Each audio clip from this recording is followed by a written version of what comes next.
پیارے بھائیوں اور بہنوں، روزوں کا مقصد اللہ تبارک و تعالیٰ نے بیان فرمایا ہے، وہ یہ ہے کہ اس سے تمہارے اندر تقوی پیدا ہوتا ہے۔ تقوی، تقوی کے معنی ہوتے ہیں بچنا۔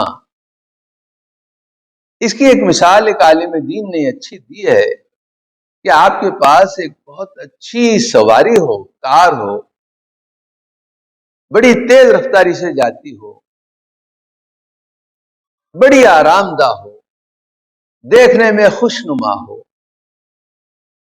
اس میں بیٹھنے والا بڑے سکون سے آرام سے سفر کر سکتا ہو، لیکن اگر اس میں وقت ضرورت بریک نہ لگے تو اس گاڑی کو ہم اچھی گاڑی نہیں کہہ سکتے، اس سواری کو ایک اچھی سواری نہیں کہہ سکتے۔ ایسی سواری ہمیں تباہی سے دوچار کر دیتی ہے۔ جہاں جہاں ہم کو بریک لگانا ہے وہاں بریک لگے، اسی کو کہتے ہیں تقوی۔ جہاں جہاں ہمیں برائیوں سے بچنا ہے وہاں ہم اپنے آپ کو بچائیں، یہی تقوی ہے۔ اور اس کی مشق دیتا ہے روزہ اور رمضان کا مہینہ۔ اس سے آپ کے اندر صبر پیدا ہوتا ہے۔ اس مہینے کو صبر کا بھی مہینہ کہا گیا ہے۔ صبر کا معنی ہوتا ہے آپ ایک نارمل حالت میں اپنے آپ کو ضرورت پر قائم نہیں رکھ سکتے، اتار لیتے ہیں نیچے۔ ایسی کچھ حالتیں انسان پر آتی ہیں۔ مثال کے طور پر آپ کو غصہ آتا ہے، غصہ آنے سے پہلے آپ بالکل نارمل انسان ہوتے ہیں۔ جیسے ہی غصہ آ گیا، کسی نے آپ کو مشتعل کر دیا اور آپ اپنے پہلے والی حالت سے سلپ ہو جاتے ہیں، پھسل جاتے ہیں، پھر آپ اپنا انسانیت کا چولا اتار دیتے ہیں، یہ بے صبرا پن ہے۔ اسی طرح خوف کے نفسیات ہمارے اوپر مسلط ہوتے ہیں۔ کبھی کبھی عام حالات میں ہم بالکل پرسکون اور اچھے رہتے ہیں، جیسے خوف کے نفسیات ہمارے دل و دماغ پر چھا جاتے ہیں تو پھر ہم بے صبرے ہو جاتے ہیں، اپنے آپ کو پہلی حالت سے نیچے اتار دیتے ہیں۔ اسی طرح خوشی کا موقع ہوتا ہے، شادی بیاہ کا موقع، شادی نام دے دیا ہے ہم نے، شادی کا مطلب ہوتا ہے خوشی۔ شادی کا موقع ہے، لہذا آپ اپنے آپ کو پہلی حالت سے نیچے اتار لیتے ہیں۔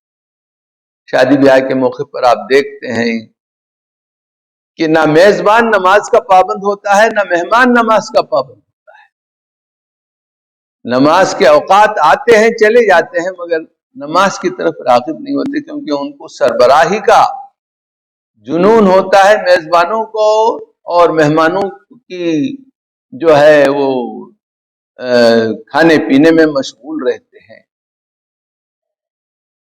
اسی طرح آدمی پر کبھی غم کی کیفیت طاری ہو جاتی ہے، ایسے میں بھی انسان بے صبرا ہو جاتا ہے۔ اسی طرح کبھی شہوانی خواہشات انسانی دماغ پر چھا جاتے ہیں، ایسے میں بھی انسان بے صبرا ہو کر گناہوں میں اپنے آپ کو اتار لیتا ہے۔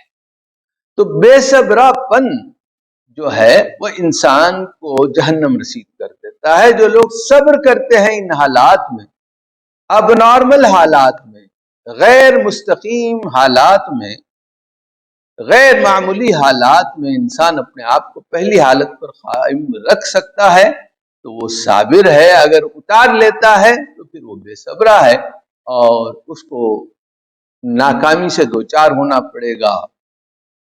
اللہ تبارک و تعالیٰ نے فرمایا وَجَزَاهُمْ بِمَا صَبَرُوا جَنَّةً وَحَرِيرًا، ان کے صبر کے عوض انہیں جنت دی جائے گی۔